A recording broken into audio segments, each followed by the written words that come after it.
এই যে আমাদের জেনারেশনের মানুষগুলো পোস্ট মেনশন করে কিংবা রিলস পাঠিয়ে ভাবে মানুষটার পরে সব দেখবে, যত্ন নেওয়া শিখে যাবে কিংবা ভালোবাসতে শিখবে।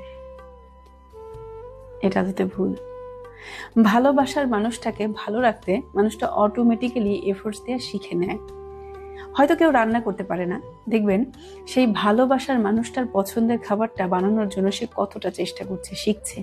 আবার জ্বরে কেউ মাথায় হাত বুলিয়ে দিচ্ছে, বারবার রাত্রে ঘুম থেকে উঠে থার্মোমিটার দিচ্ছে। এই যে ছোট ছোট এফোর্টস, যত্ন নেওয়া, না বলা কথা নিজের থেকে বুঝে নেওয়া, নিজের সবটুকু দিয়ে তাকে ভালো রাখার চেষ্টা করা, সময় দেওয়া, ধৈর্য ধরে শুনতে পারা, এই যে একটা মনোভাব, এটা সম্পূর্ণ নিজের। এটা কখনো আপনি বলে, কান্না করে, চেয়ে, ভিক্ষা করে, জোর করে আদায় করতে পারবেন না। যার কথা বলার সে নিজের থেকে আসবে। নইলে রিলস পাঠিয়ে, বুঝিয়ে, দেখিয়ে, শুনিয়ে, মেনশন করে এসব হয় না। একটু কথা বলো না, একটু ঘুরতে চলো না, একটু সময় দাও না। এগুলো বলতে বলতে আপনি ক্লান্ত হয়ে পড়বেন, তারপরেও দেখবেন সেই মানুষটা আপনার কোনো কেয়ার করছে না। ভালোবাসাটা অ্যাকচুয়ালি একটা লাক।